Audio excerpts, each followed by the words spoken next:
Doctor Mohammad Yunus যেভাবে ৮ তারিখে Paris থেকে এসে ক্ষমতার মস্ততে বসেছেন, একটা নতুন ইতিহাস তৈরি হয়েছে। তো সেইভাবে আওয়ামী লীগ শেখ হাসিনা আবার টুস করে যদি ঢুকে পড়ে তাহলে একটা ভূমিকম্প হয়ে যাবে রাজনীতিতে, এবং দেখবেন যে অনেকের কাপড় নষ্ট হয়ে যাবে, অনেকের হার্ট অ্যাটাক হয়ে যাবে, হাসপাতালগুলো সব ভরে গেছে, একটা চারিদিকে শুধু কান্নার রোল পড়ে যাবে, হাউ মাউ করে কান্না করে একই হলো কিয়ামত কয়দিন আর বাকি, এরকম একটা। এখন উনি হেলিকপ্টারে আসবে, নরেন্দ্র মোদীর গাড়িতে আসবে, না কিভাবে আসবে আই ডোন্ট নো, না স্বপ্নে আসবে না বাস্তবে আসবে, এই আপনি যেটা হাইপোথেটিক্স বলেন, তো টুস করে ঢোকার একটা সম্ভাবনা আছে। উনি অবশ্য একবার আমরা শুনেছি, এটা এআই জেনারেটেড কিনা জানি না, যে আমি তো পাশে আছি, টুস করে মানে আপনি যখন স্বপ্ন দেখবেন তো বড় কলাটাই দিয়ে বড়টার স্বপ্ন দেখলাম, এগুলো একটা। সেকেন্ড হলো তাকে পাঠানো হতে পারে বা তাকে আনা যেতে পারে। আমি কিন্তু শেখ হাসিনা বা ওবায়দুল কাদের কোনো নাম ধরে জেলে থাকবে কি জেলের বাইরে থাকবে, দল হিসেবে আমি আমার মতো করে বলছি। তো এই গেল একটা, যে শেখ হাসিনা এবং তার যে পুরো টিমটা, এটা যেভাবে doctor Mohammad Yunus meticulously well design pre planned ওয়েতে এখানে আসছেন, এখন এটা প্রমাণিত। এভাবে শেখ হাসিনার প্রত্যাবর্তনটাও ম্যাটিকুলাস, মানে প্রি প্ল্যান্ড ওয়েতে কারো দ্বারা ইনফ্লুয়েন্স যদি হয়ে যায়, তাহলে এক ধরনের মানে বাংলাদেশের রাজনীতিতে কিয়ামত এবং বিএনপির অস্তিত্ব থাকবে না বাংলাদেশে, যেটা আমি বলছি। বিএনপির অস্তিত্ব থাকবে না, এর কারণ হলো থাকবে জামাত থাকবে, এনসিপি লাভবান হবে, এমনকি ডক্টর মোহাম্মদ ইউনূসেরও লাভ হবে আওয়ামী লীগ আসলে, মানে যদি এইভাবে হয়। এর কারণ হলো এই যে সারা বাংলাদেশে খুব ম্যাটিকুলাসলি যে কাজটা করা হয়েছে, এই যে শেখ হাসিনার বিরুদ্ধে 300, 400, 500 যে হত্যা মামলা দিয়েছে, কারা দিয়েছে? সব তো বিএনপি লোক দিয়েছে। আওয়ামী লীগের যারা লোকজন, এই যে চাঁদাবাজি, যা দখল ঠকল কারা করেছে, বিএনপি লোক দিয়ে করানো হয়েছে, বা বিএনপি লোক করেছে। বিএনপিকে টোটালি মাঠে আওয়ামী লীগের যে রাইভাল করে দিয়েছে, এটা এখন পর্যন্ত বিএনপির কেন্দ্রীয় কমান্ড বুঝতে পারেনি। কিন্তু যখন আওয়ামী লীগ চলে আসবে, ফার্স্ট এসে সে কিন্তু জামাতের ধরবে না, জামাত আগেই তাকে ক্ষমা করে দিয়েছে। জামাত তো আগেই তার সঙ্গে তাকে ফিসিবিলে বলে দিয়েছে, তার সঙ্গে সে গলাগুলি করে সমস্ত কিছু করে সব কিছু আছে। এনসিপি বললো যে আমরা কচি খোকা, আমরা তো এই কাজগুলো করেছি, আমরা আপনার সন্তানের মতো, আপনি তো আমার মায়ের মতো। সেখানে আমার ভাষা চেঞ্জ হয়ে গেছে। ডক্টর মোহাম্মদ অত সুন্দর করে যদি তিনি এটা হাসি দেন, শেখ হাসিনা বাবার সাধ্য আছে তার সাথে রাগ করার, he has that's kind of magical smiling face. তো এটা একটা নতুন, এবং সবচেয়ে বড় ব্যাপার হলো ডিপ স্টেটের একটা মানে terrorism, counter terrorism, intelligence, counter intelligence থাকে। দেখবেন যে এই মুহূর্তে যারা শেখ হাসিনাকে সবচেয়ে বেশি গালাগালি করছে দেশে এবং দেশের বাইরে, যারা সবচেয়ে বেশি ভারতকে গালাগালি করছে, মোদিকে গালাগালি করছে দেশে এবং দেশের বাইরে, তারা যে মোদির লোক না, শেখ হাসিনার লোক না, এইটা আপনি বুকে হাত দিয়ে বলতে পারেন না। এটাই হলো যাকে বলা হয় ইন্টেলিজেন্সের একটা নিয়ম। এবং ওই লোকগুলো দেখা গেল 100 দিন গালাগালি করে অল অন এ সাডেন এরকম একটা কথা মুখ দিয়ে বলবে, সমস্ত লোক যখন বলবে হ্যাঁ ঠিকই তো, সেইটাই তো ঠিক। ফলে যার জন্য শেখ হাসিনার প্রত্যাবর্তন যদি আসে, আওয়ামী লীগের অংশগ্রহণ যদি আসে, তাহলে বিএনপি সবচেয়ে বেশি ক্ষতিগ্রস্ত হবে। আর যদি লাভ হয় ভবিষ্যতে, যদি দুটো ফর্মেট হলো শেখ হাসিনা উইথ শেখ হাসিনা আওয়ামী লীগ, আর উইদাউট শেখ হাসিনা শেখ পরিবার, রিফাইন্ড মনে করেন একটা আওয়ামী লীগ হলো বাংলাদেশে, সেটা যে কোনো একটা লোকের নেতৃত্বে। এবং সেক্ষেত্রেও এনসিপি, জামাত এবং ডক্টর মোহাম্মদ ইউনূস তাদের লাভ হবে এবং বিএনপি ক্ষতিগ্রস্ত হবে, এবং এটাই হলো ম্যাথ এবং আফটার ম্যাথ। এর বাইরে আমি অন্য কোনো কিছু দেখছি না। সো আমি যদি আপনার কাছে একটু বুঝতে চাই যে জুলাই আগস্ট এখানে ওই যে ন্যাশনাল চার্টার, জুলাই চার্টার এগুলো হবার কথা, এবং এক ধরনের বিভেদ আমরা লক্ষ্য করছি। আপনি জুলাই আগস্টে কি মনে করেন শেষ পর্যন্ত? এই জুলাই আগস্ট মাস দুটো অনেকেই মনে করেন খুবই সিগনিফিক্যান্ট মান্থ এবং টার্নিং পয়েন্ট হয়ে দাঁড়াতে পারে বাংলাদেশের রাজনীতির জন্য। মানে ঘোষণা দিয়ে কখনো মারামারি করা যায় না, মানে ঘোষণা দিয়ে কখনো মারামারি করা যায় না, প্রকৃতির একটা খেলা খেলে। জুলাই আগস্ট এমনি যেহেতু আমাদের দেশে বেশ কয়েকবার অনেক দুর্ঘটনা ঘটেছে, এটা আকাশের গ্রহ নক্ষত্র বৃহস্পতির অনেক খেলাধুলা থাকে। এখন শেখ হাসিনার পতন কেন জুলাই মাসেই আগস্ট মাসেই হতে হবে, বঙ্গবন্ধুর পতন কেন এই আগস্ট মাসে হতে হবে? যার জন্য এখানে জুলাই আগস্টকে নিয়ে এ ধরনের একটা প্রাকৃতিক আতঙ্ক তো সবার মধ্যেই আছে। এই গেল এক। 2 নম্বর হলো যে যেখান থেকে মানুষের উত্থান হয় ওখানেই পতন হয়। আপনি দেখেন যে শেখ হাসিনার খুব একটা তেলে ঝুলে একটা ভাবসাব ছিল, তার মানে সেই বিদেশে গেলে এসেই তার একটা সাংবাদিক সম্মেলন করতে হবে, সব কিছু ইত্যাদি করতে হবে, এবং ওই জায়গাতেই তার পতন হয়েছে। এখন এই যে জুলাই এবং আগস্টের মাধ্যমে এই ডক্টর মোহাম্মদ ইউনূস এবং বর্তমান সরকারের যে উত্থান হয়েছে, ফলে এই জুলাই আগস্টেই তাদের পতন হবে। এই বছর হোক, তারপরের বছর হোক, তারপরের বছর হোক, এটা আপনি লিখে রাখেন। এটা হলো প্রকৃতি, যেখানে যার উত্থান সেখানে তার পতন। ওই যেমন বলে না কবরে রাখার সময়, মিনহা খালাকনাকুম ওয়া ফিহা নুইদুকুম ওয়া মিনহা নুখরিজুকুম তারাতান উখরা। হে মানুষ, তোমাকে মাটি থেকে তৈরি করা হয়েছিল, আবার এই মাটির মধ্যেই তোমাকে ঢুকিয়ে দেওয়া হলো, আবার যখন প্রয়োজন হবে এই মাটি থেকে তোলা হবে। ফলে এই জুলাইতে যার উত্থান হয়েছে আগস্টে যার উত্থান হয়েছে এইখানে তার পতন হবে, এটা হলো প্রকৃতির নিয়ম। ফলে এটা নিয়ে ওনাদের একটা টেনশন আছে, চিন্তার কারণ আছে। কিন্তু এটা নিয়ে যে এই যে যেটা জুলাই আগস্টের যে চার্টারের কথা যা কিছু বলা হচ্ছে, এটা হয়তো 2024 সনে সম্ভব ছিল, 2025 সনে এটা কিছুই হবে না। যেমন দেখা গেল যে সময়টাতে 32 নম্বর ভাঙা হয়েছে, যে সময়তে গণভবন ভাঙা হয়েছে, গণভবন যেদিন ভেঙেছে তার অর্ধেক শক্তি প্রয়োগ করলে ওই দিন বঙ্গভবন ভাঙা হয়ে যেত, কিন্তু পরবর্তী কিন্তু বঙ্গভবন ভাঙা যায়নি। ফলে গত বছর 2024 সনের জুলাই আগস্টের যে চার্টার বা যে স্বপ্নটা বলা হচ্ছে যে শহীদ মিনারে গিয়ে একটা নতুন বিপ্লবী সরকার, এটা একেবারে শুয়ের পিছন দিয়ে একটা উট ঢোকা যতটা খুব সহজ ব্যাপার, তার সেটা কঠিন ব্যাপার আমার কাছে এটা এই সময়টাতে মনে হচ্ছে। বলে এটা নিয়ে আমার কোনো টেনশন নেই, আমি এখানে ভয় পাচ্ছি প্রকৃতিকে, যে তোমার যেখান থেকে শুরু সেখানে তোমার শেষ হয়ে যাবে। এখন কীভাবে শেষ হবে? শেখ হাসিনা যেমন শেষ হয়েছে, সেখানে এই বিদেশে জনগণ। ডক্টর মোহাম্মদ ইউনূসের সবচেয়ে বড় দুর্বলতা কি? তার দুর্বলতা হলো সে সবসময় মানুষকে দেখিয়েছে যে সারা দুনিয়া তার বন্ধু, অমুক প্রেসিডেন্ট তার বন্ধু, অমুক লোক তার কথাবার্তা শুনে। এখন ওই জায়গা থেকে তার যে কোঅপারেশনের পরিবর্তে যখন ডিসকোঅপারেশনটা শুরু হয়ে যাবে, এবং এটা আলটিমেটলি শুরু হয়ে গেছে। আপনি দেখেন বাংলাদেশে এই যে একটা জাতিসংঘের মানবাধিকার কমিশন একটা অফিস করা হচ্ছে, ভালো কথা। এখন এটা যে বুমেরাং হবে এটা তো আমরা বুঝতে পারছি আমাদের জন্য, কারণ এটা এসে প্রথমে যে কাজটা করবে যে এই যে জুলাই আগস্ট মাসে যে হত্যাকাণ্ডগুলো হয়েছে সেগুলো সব তারা করবে, এবং এগুলো করলে কাদের বিরুদ্ধে যাবে? সরকারের বিরুদ্ধে যাবে, আর্মির বিরুদ্ধে যাবে, পুরো টানাটানি। এবং এখানে এই যে এখন যে সমকামিতা নিয়ে যে সমস্ত কথা হচ্ছে, এবং যিনি দায়িত্বপূর্ণ আসছেন, যেটি বিবিসিতে পর্যন্ত রিপোর্ট হয়েছে যে বাংলাদেশের মধ্যে একটা কনজারভেটিভ সোসাইটিতে এরকম একজন সমকামী কর্মকর্তা জাতিসংঘ নিয়োগ দিচ্ছে, মূলত এই দেশকে আরও এটা যেটা জঙ্গি দেশ। আলটিমেটলি দেখুন 3-4টা ঘটনা, এই দেশের মানুষ যারা ধর্মপ্রাণ মানুষ তারা রাগ হয়ে যাবে, রাস্তায় নামবে, এরকম একটা পরিস্থিতি তৈরি হয়ে যাচ্ছে। 2 নম্বর হলো মালয়েশিয়াতে যে জঙ্গি গ্রুপটা ধরা পড়েছে, হ্যাঁ আইএসআই যে জঙ্গি গ্রুপটা ধরে পড়েছে, সেই গ্রুপটা যাদের নাম বলছে সেখানে ইন্ট্রোগেশনে যাদের নাম বলছে, এখানে বাংলাদেশের অনেক রাজনীতিবিদদের নাম চলে আসছে, অনেক রাজনৈতিক সংগঠনের নাম চলে আসছে যাদের সঙ্গে ডক্টর মোহাম্মদ ইউনূসের খুব ভালো সম্পর্ক। ফলে কি হচ্ছে, এই যে তার সাথে যে বন্ধুত্ব, আনোয়ার ইব্রাহিমের যে বন্ধুত্ব, এই বন্ধুত্ব থাকবে না। ওখানে আমাদের যে সুযোগ ছিল সেই সুযোগটা নষ্ট হয়ে যাচ্ছে। যেখানে ইম্মানুয়েল ম্যাক্রোর সঙ্গে তার এত ভালো সম্পর্ক, সেই ইম্মানুয়েল ম্যাক্রোর সঙ্গে সে তো ফ্রান্সে যেতে পারেনি, সে তার সঙ্গে দেখা করতে পারেনি, সে কাতারে গিয়ে কাতারের আমিরের সঙ্গে তার বৈঠক হয়নি।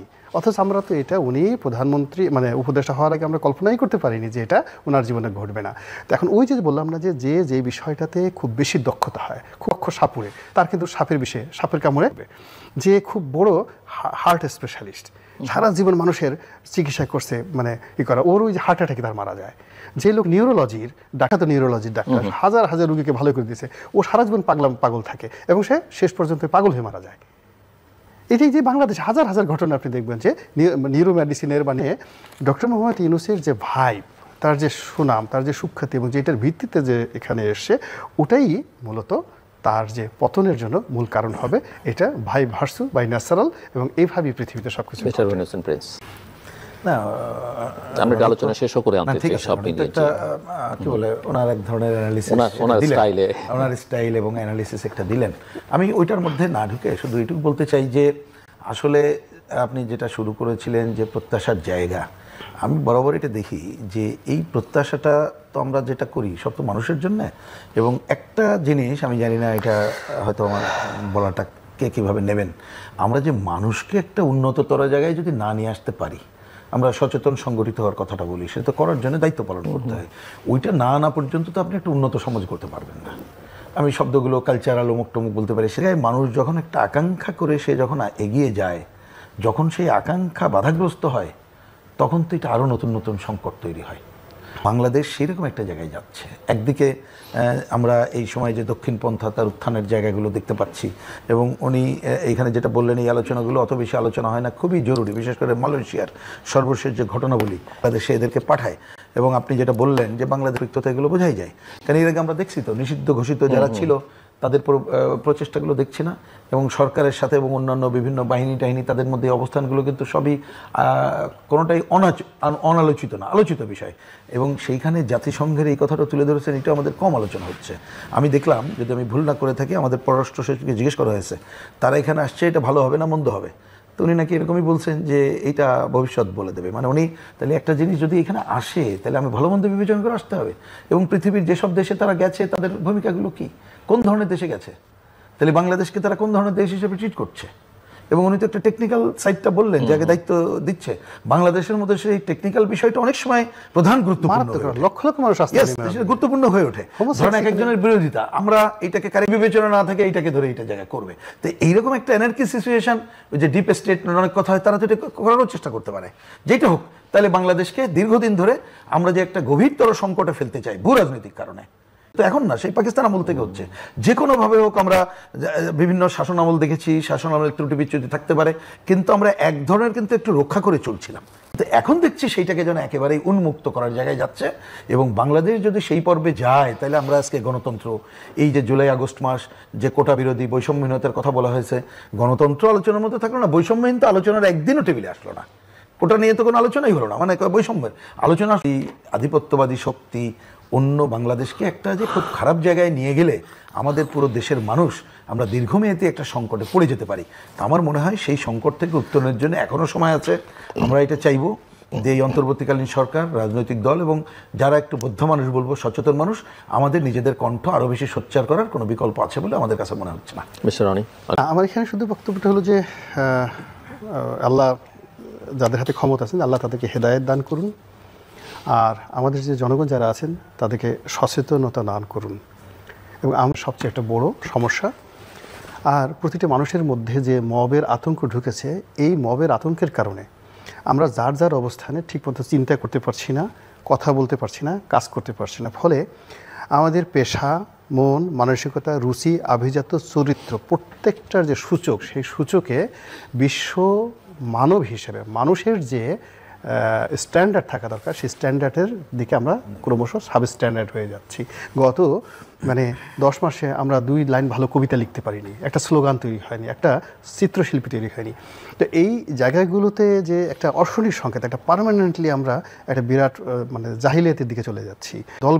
এই দলগুলো দেখা গেল শত নির্যাতনের মধ্যে, আওয়ামী লীগের জমানাতে প্রচণ্ড নির্যাতন হয়েছে, যে ত্রিমুখী, আমার পরিবার শেষ করে দেওয়া, আমার ক্যারেক্টার অ্যাসাসিনেশন, আমার ব্যবসা বাণিজ্য, সব কিছু, এত কিছু করার পর রাত্রি 12টা 1টার সময় আমি সেই 5ই আগস্ট রাত্রে আমি ঘুরে বেড়াইছি। আমার কিন্তু মনের মধ্যে কোনো ভয় ছিল না।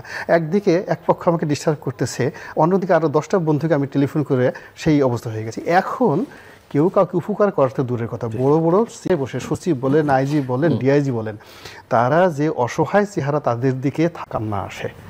এখন আপনি চিন্তা করেন, এনবিআর আমার ট্যাক্স কালেকশন করে দেখেন, তারা সবাই চাকরির আতঙ্কে ভুগতেছে, ডিসি সাহেব ভুগতেছে, কখন তার অফিসে তালা লাগাই দিবে। হবে একটা রাষ্ট্র আসলে চলতে পারে না। এই জায়গা থেকে আমাদেরকে যত দ্রুতটা সম্ভব এখান থেকে বের হয়ে আসতে হবে, এবং এই কাজটি এখানে এই যে যারা কাজ করছে তাদের দিকে তাকাতে হবে না। এদেশে যারা মূল রাজনৈতিক দল, যারা লিডার্স, তাদেরকে সত্য কথাটা বলতে হবে, সাহস করে এবং রুখে দাঁড়াতে হবে। এবং একটা সেকেন্ড যদি তাদের জীবন থেকে সময় চলে যায়, তাদের প্রত্যেকটাকে এটার দায় মেটাতে হবে। এই যে এখন ওখানে গিয়ে যে পোলাও কর্মা খাচ্ছে, 2 দিন পরে সেই কথা বলবে, ওই সুযোগ তাদের হবে না। তার আগে আগামীকাল তারা যে কথাটা বলবে, সেই কথাটা আজকেই তাদের বলা উচিত। দর্শক, অনুষ্ঠানের শেষ প্রান্তে আমরা সামাজিক যোগাযোগ মাধ্যম ফেসবুক তৃতীয় মাত্রা লাইভ স্ট্রিম হচ্ছে, আপনারা দেখতে পারেন। টেলিভিশন পর্দায় দেখতে না পারলে যে কোনো সময় যে কোনো স্থান থেকে তৃতীয় মাত্রা চ্যানেলটি সাবস্ক্রাইব করে পর্ব বা পুরোনো পর্বগুলো আপনারা দেখতে পারেন। সেগুলো আমার রনি এবং অসংখ্য ধন্যবাদ এই আলোচনা অংশগ্রহণের জন্য। কথা ধার করেই বলি যে সময় বহিয়া যায়। আসলে বাংলাদেশ এমন একটা সংকটময় জায়গায় দাঁড়িয়ে যে প্রতিটা মুহূর্ত অত্যন্ত গুরুত্বপূর্ণ, এবং বাংলাদেশের স্বাধীনতা, সার্বভৌম, নিরাপত্তা, রাজনৈতিক, অর্থনৈতিক, সামাজিক স্থিতিশীলতার জন্য নির্বাচনের কোনো বিকল্প নেই। এবং নির্বাচন যত দ্রুত হয়, যত দ্রুত, এবং বাংলাদেশের ইতিহাস বলে প্রায় 80 দিনের মধ্যেই নির্বাচন করা সম্ভব। 78 দিনে বাংলাদেশের নির্বাচন হয়েছে, এবং নির্বাচন কমিশনের যে কোনো সময় যে কোনো পরিস্থিতিতে নির্বাচন করবার প্রস্তুতি থাকাই উচিত। যদি সেই প্রস্তুতি তাদের না থাকে, তাদের আসলে এটা দায়িত্বহীনতা, এবং এই দায়িত্বে তারা থাকবার যোগ্যতা রাখেন না। সব মিলিয়ে বাংলাদেশকে আসলে নির্বাচনের দিকে যেতে হবে, এবং সেই নির্বাচন জানতন নির্বাচন নয়, কোনো ম্যানিপুলেটেড নির্বাচন নয়, কাউকে ক্ষমতায় বসিয়ে দেবার নির্বাচন নয়। জনগণ যাকে ভোট দেবে সেই যেন ক্ষমতায় যেতে পারে, এবং জনগণের মতামতের বহিঃপ্রকাশটা যেন নির্বাচনী ফলাফলে থাকে, এবং তার জন্য একটা অবাধ, সুষ্ঠু, গ্রহণযোগ্য, অংশগ্রহণমূলক, শান্তিপূর্ণ, আন্তর্জাতিক মানসম্পন্ন নির্বাচন অনুষ্ঠান করতে হবে। সেটা করবার সক্ষমতা বা নিরপেক্ষতা বর্তমান সরকারের আছে কিনা সেটা খতিয়ে দেখা দরকার। রাজনৈতিক দলগুলো সেটা বিশ্লেষণ করবেন, কারণ প্লেয়ার তারা। একই সঙ্গে তত্ত্বাবধায়ক সরকারের বিধানটিও আদালতে ঝুলে আছে, সেটারও হয়তো আমরা আশা করছি যে নিষ্পত্তি হবে, এবং নিষ্পত্তি হলে সেটা কীভাবে হবে। সব কথার মূল কথা, বাংলাদেশ একটা নিরপেক্ষ, নির্দলীয় সরকারের অধীনে দ্রুততম সময়ের মধ্যে ভালো নির্বাচন দরকার।